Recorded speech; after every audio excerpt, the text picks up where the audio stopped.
हाँ, तो स्टूडेंट्स आज हम 11th क्लास का वही एक्सरसाइज 2.2 कल वाले हम कर रहे हैं। जो क्वेश्चन हमें छूट गए हैं उनको हम करने की कोशिश करेंगे। तो आपका क्वेश्चन नंबर 5 है, उसको हम रिपीट कर रहे हैं। क्वेश्चन नंबर 5 में आपका ए जो है वो है 1 2 3 4 6, इसके एलिमेंट्स हैं ए के।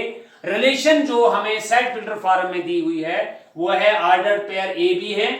दोनों ए और बी बिलोंग कर रहे हैं ए से, क्योंकि आपका यहां कार्टेशियन प्रोडक्ट बनेगा ही ए क्रॉस ए, इसलिए ऑर्डर पेयर का फर्स्ट एलिमेंट भी ए से है और सेकंड एलिमेंट भी ए से है। अलबत्ता उनकी एक और स्पेशलिटी है कि जो ऑर्डर पेयर आपका बी की जगह आएगा, यानी यहां वाई होता था अब यहां बी लिखा हुआ है, ये वाला जो एलिमेंट है वो फर्स्ट एलिमेंट से डिविजिबल होना चाहिए, यानी रिमाइंडर वहां 0 आना चाहिए।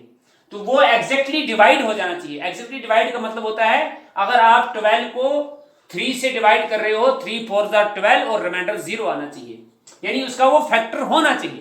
तो वो हम देख लेंगे, क्योंकि हमारे पास यहां पर जो ऑर्डर पेयर बनता है वो 1 1 1 2 1 3 अप टू 1 6 बनता है, फिर 2 1 2 3 2 2 वगैरह सब बनते हैं। तो उसमें जो जो डिविजिबल है वो हम देखेंगे। मसलन आप लेते हैं r is equal to, start करते हैं ऑर्डर पेयर आप 1 से और 1 भी लिखते हैं। देखिए ये a है ये b है, दोनों कहां से हैं? a से हैं। तो आप देखो ये इससे ये जो है इसको डिवाइड, यानी b is axial divisible by 1। इसी तरह से आपका 1 2 आएगा, क्योंकि 1 से हर कोई डिवाइड होगा। 1 3 आएगा, 1 4 आएगा और 1 6 आएगा। उसके बाद 2 की बारी है। 2 जब a के पे आएगा तो आगे किस किस को डिवाइड करेगा? 2 को कर सकता है, 1 लिखता मैं 1 नहीं कर सकता है। फिर 2 किसको डिवाइड करेगा? 4 को करेगा, 3 नहीं कर सकता है।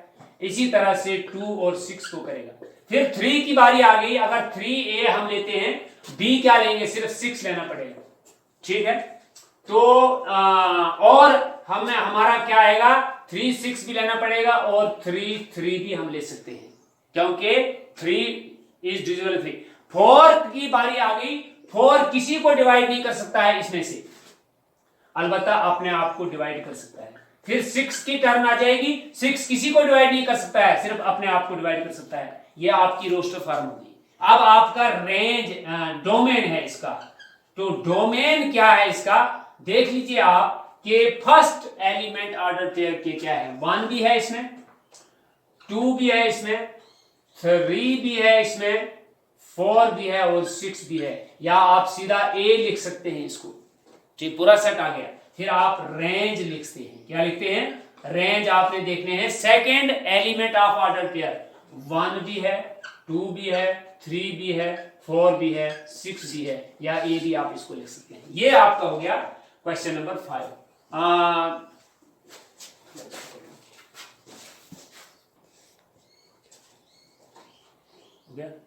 हाँ देखो भाई, अब हम आपका क्वेश्चन नंबर 9 करने जा रहे हैं।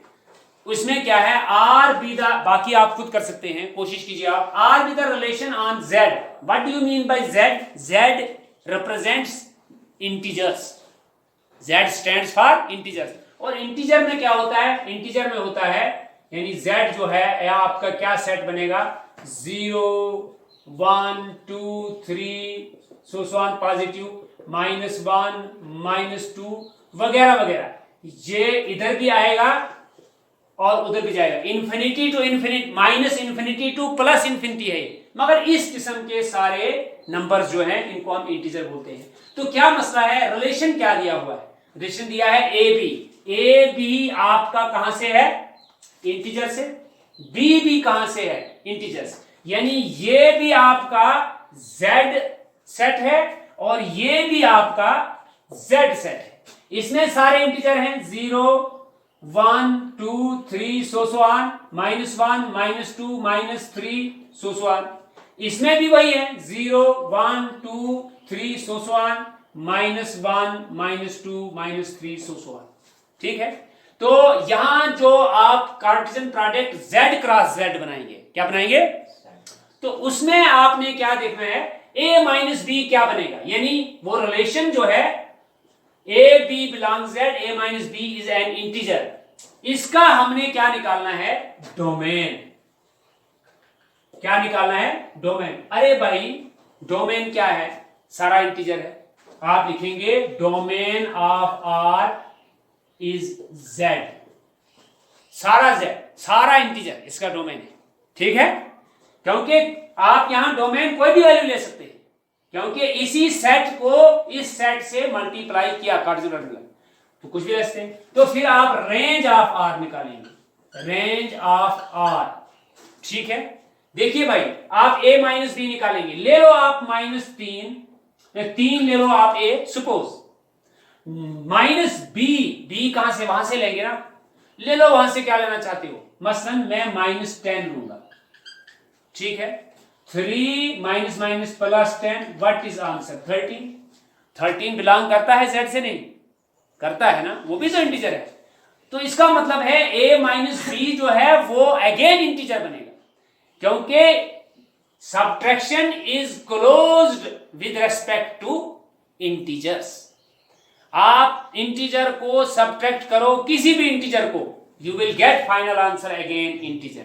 तो लिहाजा यहां कोई मसला नहीं है, a minus B also integer. तो इसका मतलब range of R is Z, वो भी है वो भी है, यहां ऐसा कोई मसला नहीं है। जो भी आप ए और माइनस बी, जहां से जो भी लेंगे आप, ए और बी लेने हैं आपने, मगर जेड में से उनका डिफरेंस आप निकालेंगे, डिफरेंस अगेन क्या आ जाएगा, इंटीजर आ जाएगा। तो यहां पर ये नहीं लिख सकते हैं भाई इसकी जो डोमेन है और रेंज जो है वो क्या कहते हैं, कुछ एलिमेंट है, कुछ नहीं है, सारा सेट ऑफ इंटीजर जो है वो इसका डोमेन भी है और रेंज भी है।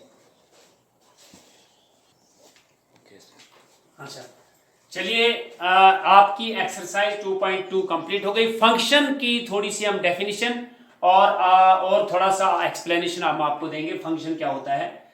देखिए रिलेशन क्या था, ए और बी आपका दो सेट था, और जब आपने कार्टेशियन प्रोडक्ट ए और बी का निकाला, उसमें से जो कुछ ऑर्डर्ड पेयर, कुछ रिलेशन, कुछ स्पेशल कैरेक्टर रखते थे, उसमें से वो सबसेट था, यानी रिलेशन जो था वो इसका क्या था, सबसेट था। यानी उनकी आपस में कुछ रिलेशनशिप है, यानी उसमें उनमें कोई कैरेक्टर है आपस में। तो वहां से हम क्या निकालते थे, सेट ए और सेट बी के अंदर जो ए और बी ऑर्डर पेयर बनता था, वो आपस में कैसे लिंक्ड हैं, मैप्ड हैं। तो वो जो है वो रिलेशन जो है क्या बनता था, वो subset of A cross B बनता था, और रिलेशन भी subset of A cross B है। No, function is also subset of A cross B, लेकिन वो some special type of relation है। क्या है कि फर्ज करो यहां पर हम आपको बताएंगे ए बी और सी की जो आगे इमेज है, यानी एफ ऑफ ए जो है, एफ ऑफ ए जो है वो आपका सपोज 1 के साथ जुड़ा हुआ है, यानी F of A is equal to 1। ये भी रिलेशन है, यानी आपका ऑर्डर पेयर क्या बन रहा है, ए और 1 है ना, कार्टेशियन प्रोडक्ट का ऑर्डर पेयर, तुम भी समझो इसको।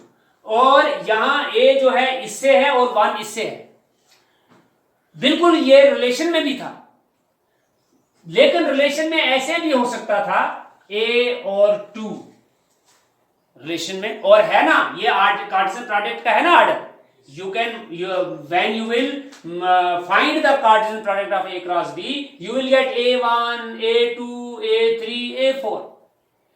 उसमें से आपका रिलेशन बना, कोई मसला नहीं है, A1 और A2 भी हो सकता है रिलेशन। लेकिन जब फंक्शन की बात आएगी, जो आपकी डेफिनेशन बोल रही है, a relation f from a set A to a set B, set A to a set B is said to be a function। अब फंक्शन कब होगा, if every element of set A, this is your set A, चाहे वो element A हो, चाहे वो element B हो, C हो, has one and only one image in set B। अगर ये A जो है ये 2 भी दे रहा है इमेज, तो उस सूरत में ये आपका फंक्शन नहीं बन सकता है। ठीक है, इस वन एंड ओनली वन को आगे आप पढ़ेंगे यूनिक इमेज। क्या बोलेंगे, यूनिक। आपको नहीं आपको हमने बताया ना कि ये इमेजेस हैं और ये प्री इमेजेस हैं। A is pre-image of 1, A is pre-image of 2, 2 is image of A, 1 is image of A. Okay? This is domain, this is range. So in other words, you can say function is also a relation, but it has some special character. क्या है वो कि no two ordered pairs should have first element same. No two ordered pairs, यहां भी दिया होगा book पे आपकी, no two ordered pairs have first element same. यानी यहां जो फंक्शन की डेफिनेशन है कि every element of A should have one and only one image in set B. आप fa इक्वल टू 1 और fa इक्वल टू 2 जब कहेंगे, इस सूरत में ये फंक्शन नहीं है. यहां आ जाएंगे. अब A आपके पास 1 को जा रहा है, B आपका 4 में जा रहा है, C आपका 2 जा रहा है. ठीक है, 3 आपका रह रहा है, कोई बात नहीं, ये फंक्शन है. क्योंकि फंक्शन की डेफिनेशन है every element has one and only one image in set B. तो इस सूरत में आप देखिए ये जो है ये आपका फंक्शन बनता है. अब क्या है, यही आपका आज का इतना ही टॉपिक हम कराएंगे, क्योंकि आगे जो आपकी टाइप्स ऑफ फंक्शन आएंगी वो कल डिस्कस करेंगे. मैं एक बार फिर रिपीट करता हूं, function is also a relation. If relation is subset of A cross B, then function is also subset of A cross B. But there is limitation in function. Function, there are no two ordered pairs in a function which have the first element same.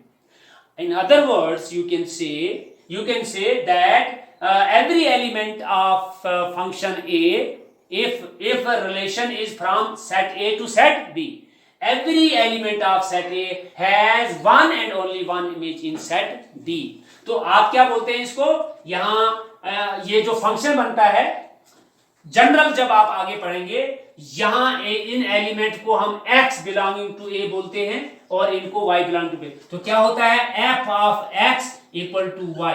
क्या होता है domain, input. क्या होता है range, output.